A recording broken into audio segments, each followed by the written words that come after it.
you're like, I'm from the future T1, 1 MSI. Yeah. Yeah, okay, that's fine. When you got to the tier below that, I would have been a bit more surprised, but I think a G2 would have been in there, a top would have been in there, and that would have kind of been my like next tier where it's like, I can see it, but it would be a bit of a shock. But it would be a surprise. Yeah, I get that entirely. I think I very much agree with you that HLE would be top of mind, then BLGT1 on the secondary tier, and then after that you're falling down to the how did TL and G2 get to the MSI finals sort of level, right? So this would be a massive win for G2 if they can lock it in. They're going to ban away the Vi to kick things off. T1 once again selecting first selection with their right of first selection, and G2 deciding that they want to be on the blue side. They have the Vi and the Jace removed by G2. Same as usual, they've been banning the Orianna as well. Seraphine, a new ban here from T1.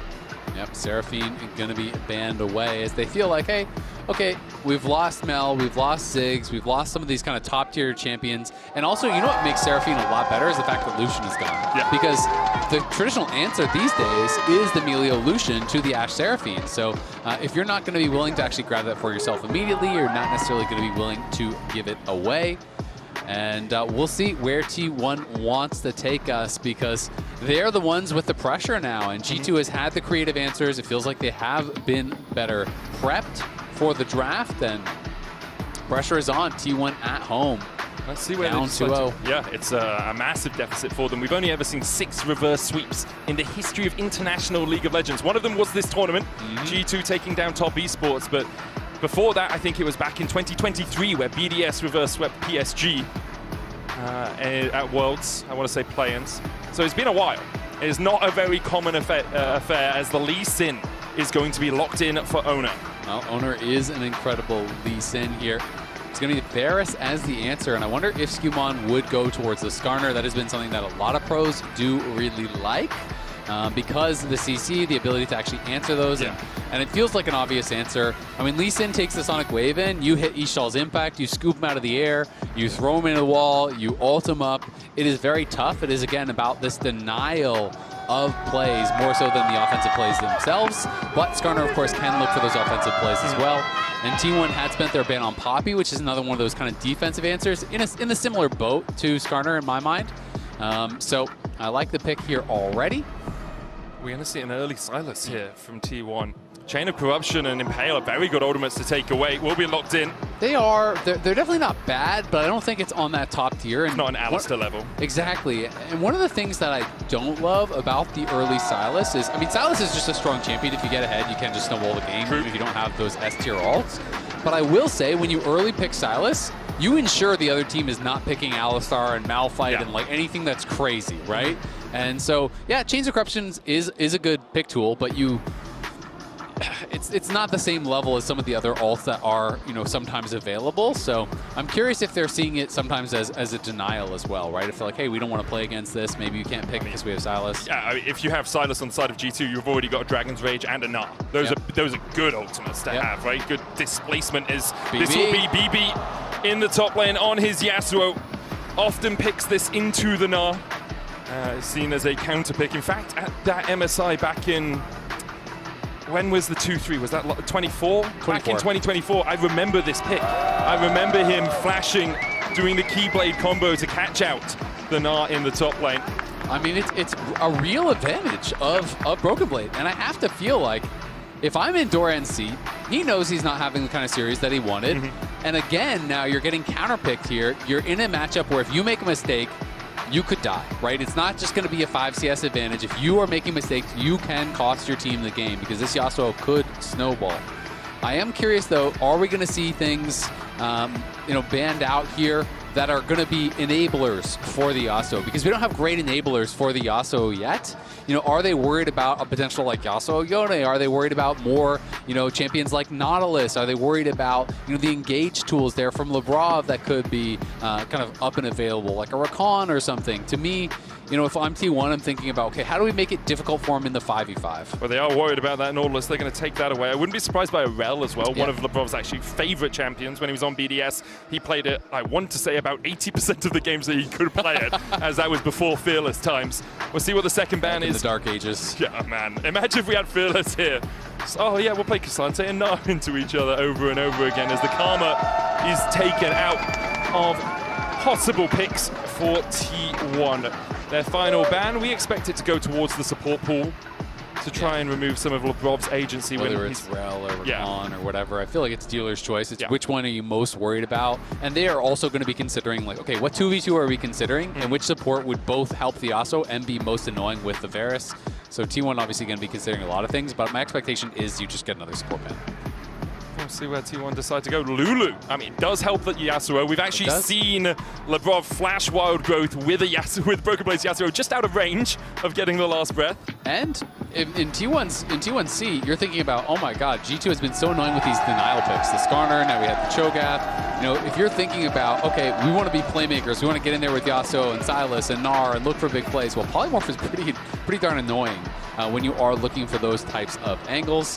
We're not going to see the Blitz blind. I just don't believe it. I don't either. But it would be fun if we did see it, but I just don't believe it. Yeah, Aurora makes much more sense. Caps has a absolutely top tier Aurora in my mind. Saw it at first stand specifically against Gen G.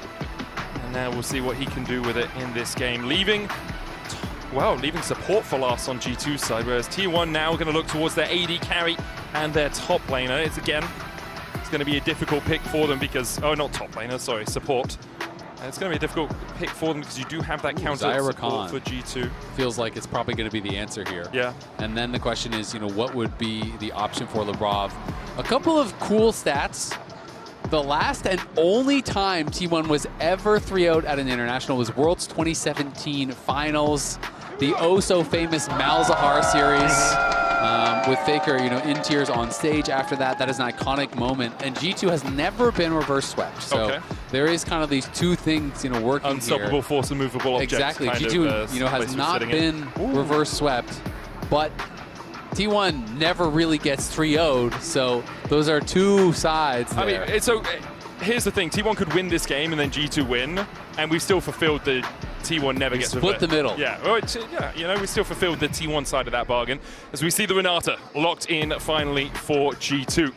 Renata seems like a really good pick here, I'm not going to lie. I mean, when you are looking over and you are seeing Sylas, Lee Sin, Gnar, I mean, he's melee and teamfight, let's be honest. He's going to be mega. And then as well as the Rakan, you're looking at 3.5, 4 melee champions, and you have hostile takeover. You have bailout if they look for a full-on one-shot. If they full send it on someone, kick him in, try to delete him. Hostile takeover, the bailout, really good tools for denial. Has been a theme these last couple of games to me. Double exhausting game 1, Cho'Gath with the silence for the playmakers in game 2, and game 3 we come in, Renata, Skarner. It's all about denial, it feels like, on the side of G2. Even the win wall really going to cause problems here. So I like the kind of, I don't know, whatever you want to call it, the theme of the drafts for G2 has been really, really intelligent. And I think they've correctly identified that a team whose success is based on team fighting is very often based on their playmaking, right? And especially so with T1. When you look at both in the LCK as well as here, when they come back, when they win in team fights, it is an explosive engage from Faker or Keria or Doran Gragas or someone, right? And so G2 is just saying, we're going to draft everything that stops that. Yeah, make sure that you can't actually get onto our backline. Make sure that you can't actually find these Sonic Wave resonating strikes from Oner. As SkewMond steps forward, we'll be looking for a ward around those Razor Beaks, places it to make sure that he can track where Oner is in the early game. And there's a counter ward coming out from Faker towards the enemy Razors. Both junglers going to start on the top side of the map. Wouldn't be surprised if we see Oner do the 3 camp into reset into longsword and then go back down to bot. We often see that on the Lee Sins as Labrov and Hansama try to step up. And I will say something we haven't talked a ton about is the bot lane 2v2, and I feel like that is a huge victory for G2, right? Because one of our biggest questions coming in is, are you good enough to hold up in the 2v2 against Peyz and Keria, who have the ability to make so many of the world's best players look silly, right? And it just hasn't even been a conversation point because it has not been about the 2v2. Speaking of, Peyz getting chased out here. Loyalty program doesn't get him, but they do manage to take a couple of autos out of him. There was a heal used on the side of G2, and Keria hits the Gleaming Quill, so that will heal Peyz back up. He's only gone through one of his potions so far. Yeah, you really got to dodge the Rakan Qs. It's very similar to Soraka, where when you hit a Q, not only is it a positive trade as far as the damage, but it's a third of a potion every time. And he just hit 2 in a row, so that's plus 100 health there for Peyz, which means he gets to hold on to his potion, no problem. Oner very early up towards top side, though. They feel like they need to get Broken Blade involved. I think Doran not being level 3 makes it pretty tough, though. We talked about the possibility of a 3-camp into Longsword. He's actually staying around a little bit longer here. Oner, as Broken Blade goes in, what doesn't connect. Oner here with that level 3. Broken Blade looking for the Mortal Steel. Has to try and dash away, but still, even with the wallop falling short, Broken Blade has no way out. First blood, Oner. Nice pathing there from Oner. BB did about as well as he can, given the circumstances. You know, Doran, he was able to avoid some of the skill shots coming in from Doran, avoided the boulder toss, you know, didn't just dash into the wallop that was pre-pressed there by Doran, but at least Sin's auto-attacking you. You're going to go down in that spot. SkewMond going to get back what he can on the other side, so he does steal away one of those camps, but it is going to be an early pickaxe buy here for Oner, so he's going to be big man on campus, and T1 trying to put Doran into a more comfortable spot. Faker versus Caps, though, one of the most iconic matchups in international history. These guys have battled so many times, and there are the accolades. Domestic title 17 for Caps, just absurd. As Doran did receive a gank and then received a trade that made him want another. Yes, he's like, oh, I've got my Cull. It's not going to be enough to survive through the Yasuo, who can continually jump onto you and then dash away. Windwall also doing really well into the boomerang because Labrov flashing away from Keria there was going to get caught up in that grand entrance. Well played by Keria. Blade Caller won't get the root. It is always a weird spot when you have 600 gold, which I'm assuming that's what he based with, because you know he goes Cole refillable, right? Oh, Peyz. SkewMond in with the Ishtar's impact. They'll catch out Peyz handshake back as well, but Peyz able to survive, burns the barrier and the flash! But Hun Summer burns it down and flashes away from the Gleaming Quill. All summoners lost for T1's bots. That's a big-time gank there from SkewMond, and great follow-up from Hans and Labrov. Peyz thought with the barrier he didn't have to early flash, and he was made to regret it big time as he allowed the Ishtal's impact to get him and gets punished there big time. And Broken Blade doing a solid for SkewMond here, chasing him out of his jungle. Faker. Caps won't be able to kill him, but because Faker can't move and because Doran doesn't want to move from top, as you say, Broken Blade comes across and saves the Grump. I mean, that's the dream as a jungler. You get to make a gank on the other side. The payment is supposed to be your camps. But your top laner says, no, you don't get that either. So let's watch this one more time. You know, Peyz easily could have reacted to this with a flash, but his calculation is, I have barrier, we have heal, you can't kill me. So they use the heal early, but look at the redirection of the angle there, and it looked like the handshake connected as well, I do believe. You know, so was able to get that follow-up, and then Hans Q flash in, does take him down, and then the reactive flash, even though the bailout was quick, the bailout doesn't matter if you die because you're not going to kill Keria in that spot. And they are pumped up, to say the least, there on the G2 side. Yeah, leads across the bottom of the map. Caps as well with a 300 gold lead. Doran is ahead of Broken Blade, and Oner does have an advantage over SkewMond, getting towards that level 6 as well. Just short of 5 right now as Broken Blade looks for a trade onto Doran once again. We haven't seen too many rush Drakes in this series, often actually seeing the grubs taken around the same time. Is that's a good, I think, BB's going to hit 6 off the next minion, and Doran, expecting that, didn't want to get caught out. Well, Doran got his E interrupted, and he could go for Q Broken flash. Blade flashes in. A last breath for Doran, begins to dash away, but he has no flash left. The Steel Tempest needs to connect, and Broken Blade with a full blade is able to get a solo bolo. Top gap. Doran gets solo killed there. Big misplay as he tried to use the hop. Faker going in onto Caps. Caps will use his own Between Worlds to cause a Venn diagram of escaping to happen. So Doran tried to hop out and got interrupted by the Q. He didn't actually wait for it to come out, so he got interrupted there. Then he just kind of panicked, got nervous, had to flash early, and then no flash, no jump, and BB is massively ahead, 600 gold up after you got a 3-camp gank from your jungler. That is a disaster class from Doran, and G2 up 1K early. Faker here as well. Jumping in as they look for Labrov, and Labrov will fall. SkewMond trying to contest with only his support. The Blade Caller there for the root. SkewMond needs the Ishtal's impact to get away and will manage to survive. Caps was unable to move from mid, was actually recalling when that started because he was still low HP. Yeah, they do get them off the dragon, though, so that is going to mean the early Ocean Dragon that is so effective, T1 not able to actually get. So G2 do go over there, cost them a death, but they stop the dragon. So not the worst, not the best. BB on these counter picks, showing up big once again here. You know, putting that pressure on Doran. And Doran just not rising to the occasion thus far. You know, felt that pressure, early flashed, early jumped, then had neither and gets caught by BB, who still had his flash available. And that is just such a big time play here. And it's all about this earlier one. So E-flash, he has no flash and he has no jump because he used both on that previous attempt. If he had either one, he walks out and he's chilling, but he has nothing. And Broken Blade makes it look easy, hits everything, finds the all-in. And that is what you want from your players in these big-time moments. That's what you want from Broken Blade as well. If you're a G2 fan, this guy has been... He's been on the struggle bus as early. He has not been dominant in the lane as much as you'd want him to be. There have been questions as to whether his performance is of higher caliber enough to be on G2. And now, after the HLE loss that was so disappointing for all of EU, to show up like this, to have 3 games where he has been dominant, as we see the handshake coming back, grand entrance there as well. Featherstorm, Hans Summer has a bailout on him. Chain of Corruption down, Hans Summer will come back to life with the barrier. Peyz flashes away and survives, almost dies. Labrov flashes for him, but the auto can't get in range because he's not able to see him. Great play from the T1 bot lane to get out of that alive. Yeah, and T1 bot lane, they needed some momentum. They needed some life in this series here, and they show up big time when they need it most. Hans, did his flash come up after he died? Was it that tight? I really want to see that back. And maybe the observers could track that. Blade corner, well played. Peyz walked around outside of vision. Labrov trying to hold the way for his AD carry, but it costs him dearly. Yeah, and Hans not going to be able to get in and get anything. Faker looking. I think he's just distracting Caps as Oner was doing the Drake Impale use.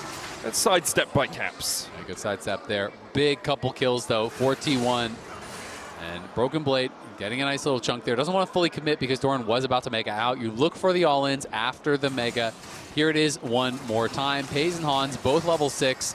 Gets the pull through. Really nice start. And then in comes the handshake. They don't have it for the disengage. As soon as that is used onto Peyz, Keria says, you can't stop me now. Goes in immediately. I love how Peyz plays the wall there the whole time because it's all about getting the damage down and then flashing out before he can get the reset on the bailout. So he gets all of his damage down, hugs the wall the whole time so he can flash over. Then we see there from Labrov, he tried to follow and kill him off, but he lost vision as he went into that brush. Even with the ward, it was a little bit too late. And now Peyz very close to having his first item. Chase onto Keria, impaled to pull him back. Oner's on the way across, and with a battle chance, the Chain of Corruption will land, but Oner is here now, and T1 will try and turn the play around. Peyz so low, flash from SkewMond gets him. A grand entrance onto Hans Summer, but the turnaround is turned into a hostile takeover by G2. They'll find 2 on the bottom side. Yeah, they lose out on the 2v2, but they bring the extra man this time. SkewMond making the difference, gets down there. Hans, Labrov, and SkewMond getting a couple kills, and Broken Blade might look for an all-in. Gnar back, Broken Blade, can he land? Doesn't go for the sweeping blade in the end. Doran forced away, again does have the TP. And the question now for G2 is, how do you accelerate this Yasuo? Like, he is winning in the 1v1, but do you want to get him out on the map? Do you want to play around that next Drake in 3 minutes time? They have got 3 grubs, so all the time that BB has alone in that top lane is advantageous to him. Yeah, it absolutely is. And I think it's going to be up to BB and when he thinks he can no longer punish. Keria tries to go clear for some vision. He had a ward over the wall, but not on that side. SkewMond was not spotted, and this Chains of Corruption was huge. And look at the confidence from Hans Summer. He does not delay. Flashes in with the Q. Once again, they get that final auto as SkewMond flashes to follow as well. If they slow play it, I thought there was an angle for Oner to turn this around on them, but instead they just go immediately, and now G2 overloading top side. 4 members top. Doran cannot play. Caught out by the Steel Tempest. Last breath coming out from Broken Blade as well as he forces Doran away. 2 plates still remain, almost 1 on this top lane tower. 11 minutes in, G2 with 4 members strong. Oner going forward. Great handshake from Labrov. He'll tank the tower instead. Doran has the mega quickness from the side. Chain of Corruption coming out from Hans Summer, but he's caught with the wall of it. Shoves him back from SkewMond into the double impale! G2 always have their teammates back. Faker forced down towards the bottom side. SkewMond looking for the chase. Doran jumps the wall, but Caps is here, and he sends Doran into the afterlife. T1 try to defend, G2 turn it on its head. SkewMond trying to burst him down. Can he finish off Faker? He has a Kingslayer. He gets a 1-for-1. Keria does not do the same. Caps secures that kill to round it out. The other story, though, is that Peyz was pushing bot lane the whole time, getting solo gold on that plate. G2 do get the first tower, though. They finish it off critically. At the end of the day, they had 5 members top. T1 only had 4. G2 have a 2,000 gold lead here on match point. The pressure is on. Peyz with those early kills isn't even up gold anymore.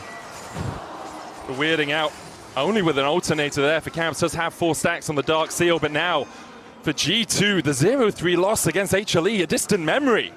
I think a lot of EU fans, myself included, were like, oh, it's going to be 0-3, 0-3, and now against the 3-time back-to-back world champions, T1 look battered and bruised.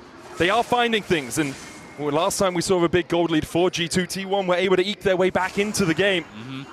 But it can be a struggle. Keria on this Rakan has had a great game so far, and he'll continue to look for these picks. He really has, but I just feel like, again, I like G2's tools more, right? You know, when you think about how the fights are likely to go, you have Gnar going Mega, and when he is Mega, T1 are 4 melee champions against Labrov here, who is going to have the hostile takeover, against SkewMond, who has the Impale, all this AoE CC, all the damage that can come in from Caps.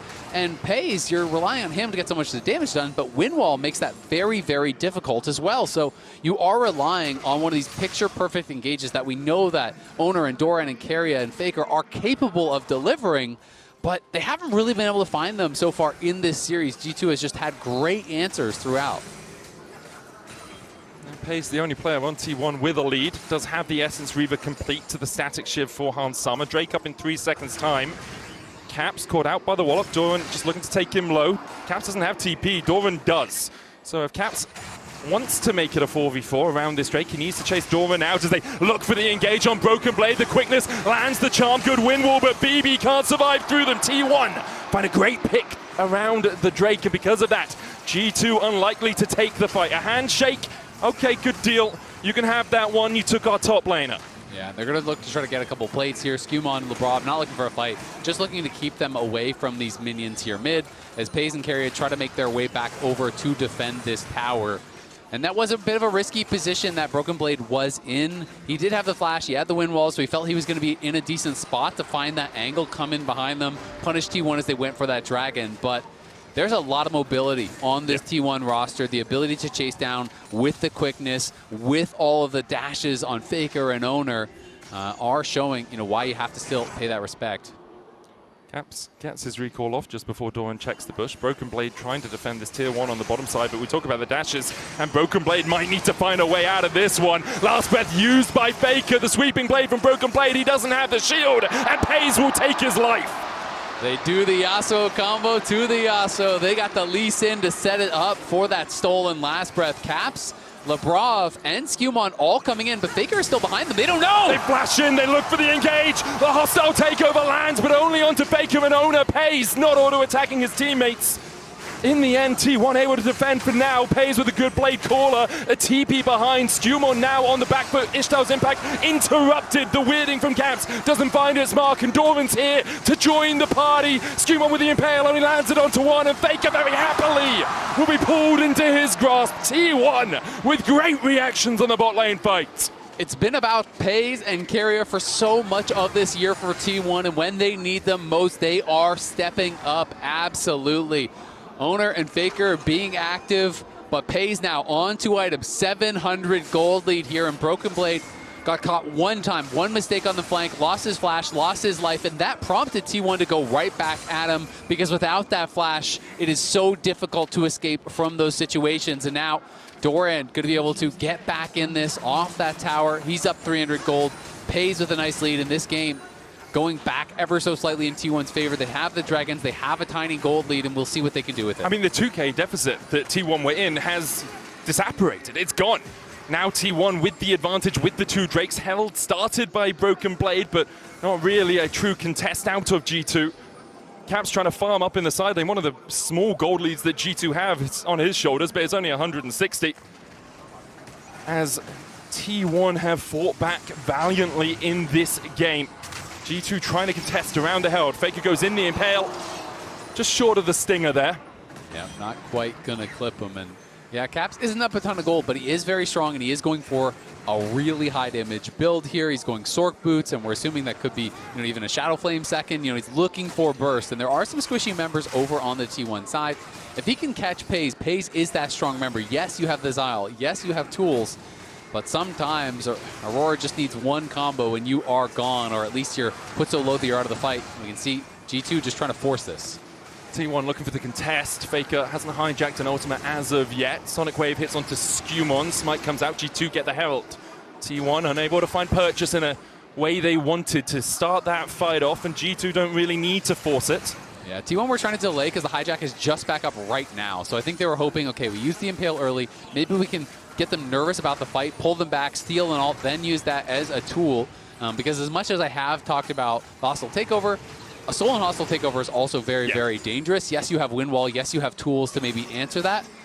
But they have to be there. They have to be available. So T1 was trying to keep them around. That is a lot of crystals on that turret. So Peyz going to grab some more gold for himself as he just keeps on farming, hoovering up all this gold around the map.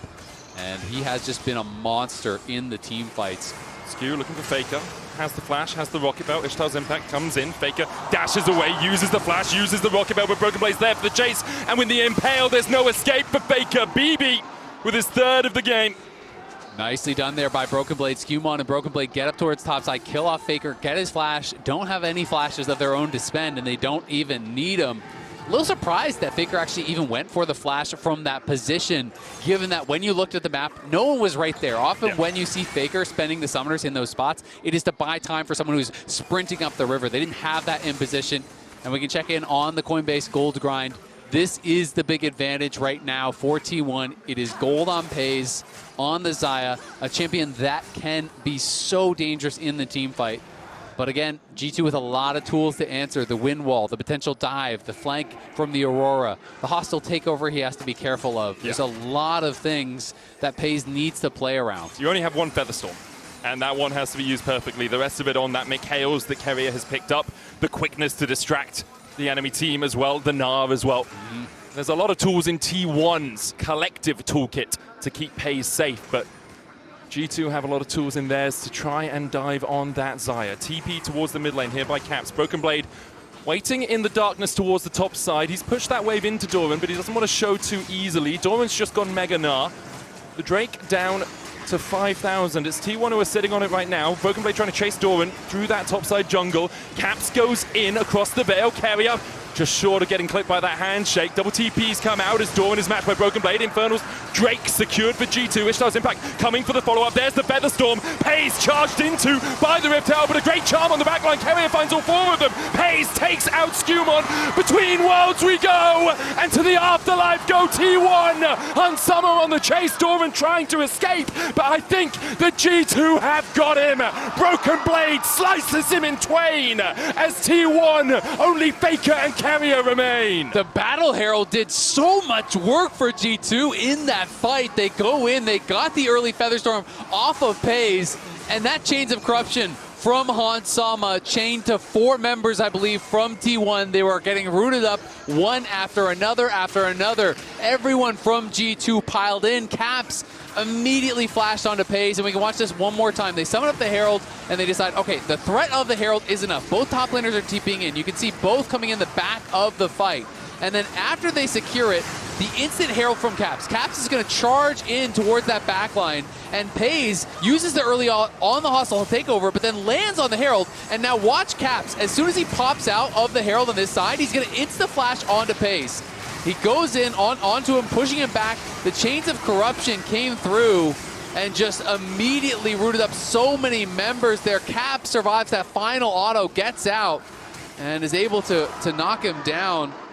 And just so well played there by G2, and just putting that pressure on the backline. Ishtar's impact coming out. Dragon's Rage has to be used for the disengage. Faker was chasing Caps in the picture-in-picture, and in the end, Faker and Oner will be allowed to retreat out of the lane, it feels, because there's an Impale and there's a flash. Between Worlds also available for Caps. Keria looking to see perhaps if Broken Blade steps up a little bit too far. SkewMond finds him.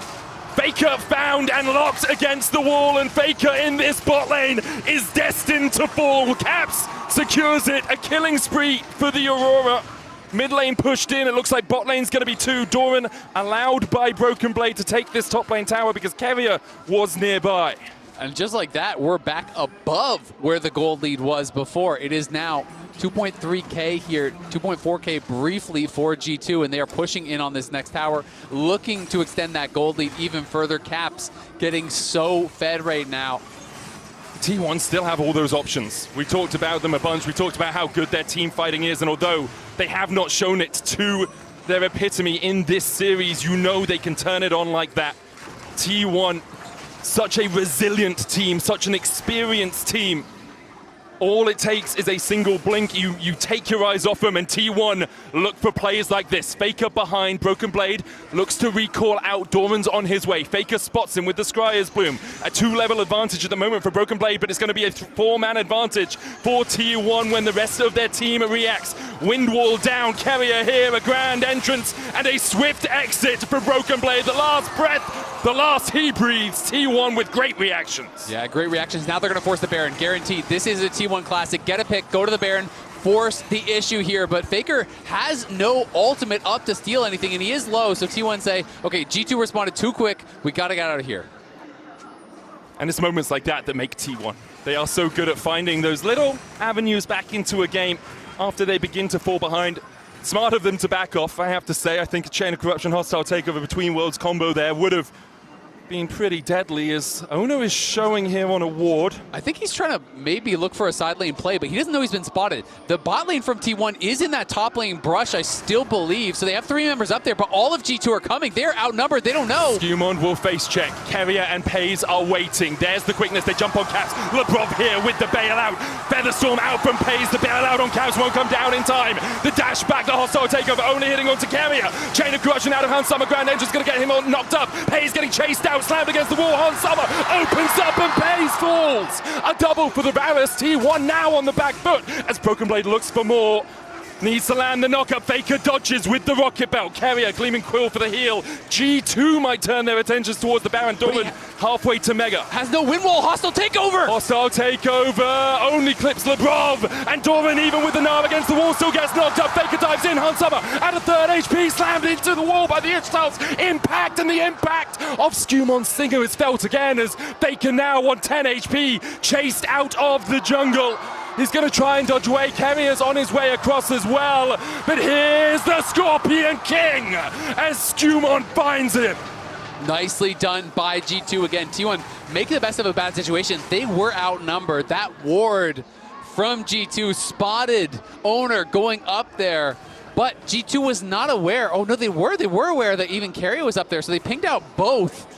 And they knew that this is a possibility, so that's why they overloaded this side of the map. I wasn't sure if they had spotted Keria or not, but we got to go back to live Peyz because it's a solo kill onto Caps. How did that happen? I have no clue, Azale, as the TP comes in and T1 are calling for the Baron. Oner actually at the Inferno right now. It might just be Doran looking to get a little bit of vision. G2 are the ones around the Baron right now. Inferno Drake has been begun by Oner. Would be their 3rd of the game. Put them on soul point. So Peyz did spend his flash in that, so it has to be some sort of E-flash that did catch him off guard. We'll see if G2 can punish Peyz. Missing that summoner, it means that T1 will go to soul point. So we'll see this one more time. Cap just goes into stealth. Got to be an E-flash to the side. Yep, just caught him with the E-flash. Brilliant play. Impale happening on the screen as Faker uses the hijacked Impale as well. Keria trying to get the quickness on towards the back line as the hostile takeover catches onto Faker and Doran on the back. Peyz has Featherstorm available as Keria tries to step forward. They'll jump onto Han Summer, kicking back. He almost takes out Doran, but Peyz gets the kill. Caps being in, but T1 are turning it around.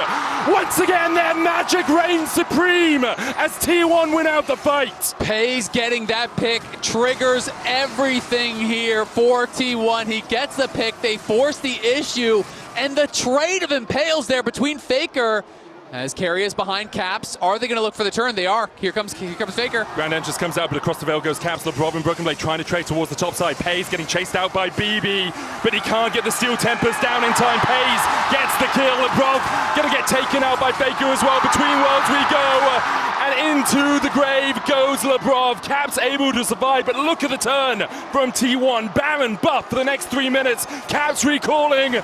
Keria and Faker do not want to let him get away. They'll chase him down and in the end have to dash out. They do delay the recalls though, so that means they're going to get mid lane tower. They're pushing in multiple lanes. Doran shoving up top as T1 really starting to battle back here. They needed some big performances. They've only been swept once in international history, back in 2017. That is a long time ago. And they are trying to stave off that defeat here as SkewMond could be in trouble.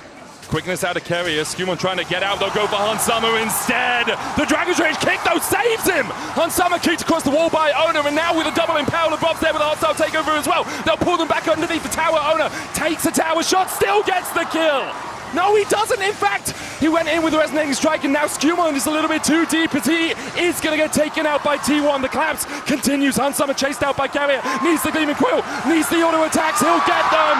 Labrov falls as well. Broken Blade slammed in by the Gnar. T1. It looked disastrous, but still they get a 4-for-1. And that is what makes T1 such a special team. A mistake from one player, but the others are there to cover, there to make up for it. T1 pile in. Only 3-0'd once at internationals, and it looks like they are on the brink of guaranteeing that will not happen today. But G2 not out of this just yet. Caps is back. The threat will be able to hold on. With the Between Worlds is too great for T1 to stay around. They'll take the inhib tower and the inhib. The recall comes out from Peyz and Keria. A 4,000 gold lead now for T1. Well, have another look at this. Because Hansama should have died. He absolutely should have. And this is just kind of a miscalculation here. Thought he had the damage to kill him with the Dragon's Rage, but saves him. And in comes Labrov. And this is where you're thinking, this is a disaster here for T1. But the problem is, no TP on Caps, and Caps is pushing top lane. Everyone from T1 is piling in. Had Caps been able to join, if he was TPing in behind them in this moment, it's a completely different story. But even with that mistake, it does not matter because all of T1 comes in, they support the play, they pile in, they wipe them off the map here. And T1 making up for that misstep from Oner. It's a rare one from him on Lee Sin, and they have the full court press now. What a game, what a game. T1, and with 10 seconds left on their Baron power play, will just back away. They have a massive lead for Peyz, 2.2k ahead. Only, well, it's 4 items to 4.5 really between the two AD carries. But we'll see those resets coming out. We'll see if we get more in those inventories. And the amount of damage that he's going to do with this build, this is a full offensive build here. He's got his IE, his LDR, he's 100% crit, and he has the QSS on top, plus some Mikhails from Keria, and Keria went Bandle Pipes, so he is kind of playing that pseudo-enchanter role. Oh, Keria steps in, Battle Dance away. Infernal Drake up in 50 seconds time would be sold for T1. SkewMond with the smite, Impale used by Faker, he pulls back the Skarner, and Peyz begins to open up, and Peyz just rips through SkewMond. The hostile takeover dodge to the side as well. Labrov can't escape. T1 as a 5-man squad, just chase them down. Between worlds we go, the quickness on the back line as Oner with the kick this time delivers Hansama into the waiting arms of his team. No sweep today, no 3-0. T1 with the resilience, with the experience, will not be denied a series. T1 battling back here, showing some life in Game 3.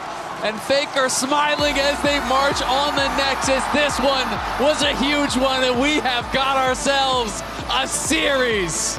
We're going to hand it over to the analyst desk to break that one down. Okay, T1 keeping it interesting in the end here. This will not be a clean sweep.